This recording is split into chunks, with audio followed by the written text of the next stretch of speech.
நம் ஆண்டவர் இயேசு கிறிஸ்துவின் நாமத்தினால் மகிழ்ச்சியும் சமாதானமும் நம் அனைவரோடும் இருப்பதாக. யோசுவா 1:5-9 முடிய. உன் வாழ்நாள் முழுவதும் எந்த மனிதனும் உன்னை எதிர்த்து நிற்க மாட்டான்.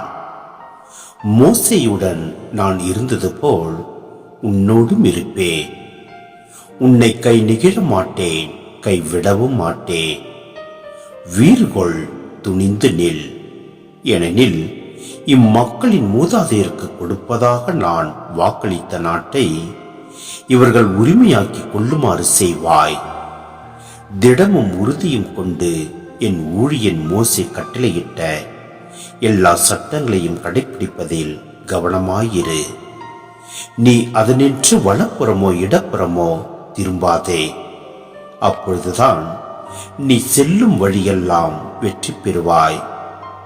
இந்த திருச்சட்ட நூலை உன் முன்னின்று அகற்றாதே.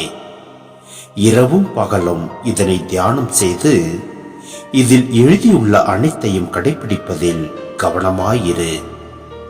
அப்பொழுதுதான் நீ செல்லும் இடமெல்லாம் நலம் பெறுவாய், வெற்றி காண்பாய். நான் உனக்கு கட்டளையிடவில்லையா? வீறுகொள், துணிந்து நில், அஞ்சாதே, கவலைப்படாதே. ஏனெனில் உன் கடவுளும் ஆண்டவருமான நான் நீ செல்லும் இடமெல்லாம் உன்னோடு இருப்பேன். சிந்தனை: நாம் ஆண்டவரின் வார்த்தையை நிறைவேற்றி செல்கையில் எந்த மனிதனும் நம்மை எதிர்த்து நிற்க மாட்டான். மேலும் நம் ஆண்டவர் நம்மோடு இருக்கின்றார். நம்மை கைவிட மாட்டார், கை நெகிழவும் விடமாட்டார். எனவே நாம் வீறு கொண்டு துணிந்து நிற்போம். மேலும் நாம் தினமும் உறுதி கொண்டு ஆண்டவரில் நிலைத்து வாழ்கின்ற போது நாம் செல்லும் வழியெல்லாம் வெற்றி பெறுவோம். எனவே ஆண்டவரின் திட்டத்தை நாம் நிறைவேற்றுவோம். அவரது வார்த்தைகளை கடைபிடிப்போம், அதன்படி செயல்படுவோம். எல்லாம் வல்ல இறைவன் நம்மை நிறைவாய் ஆசீர்வதிப்பார்.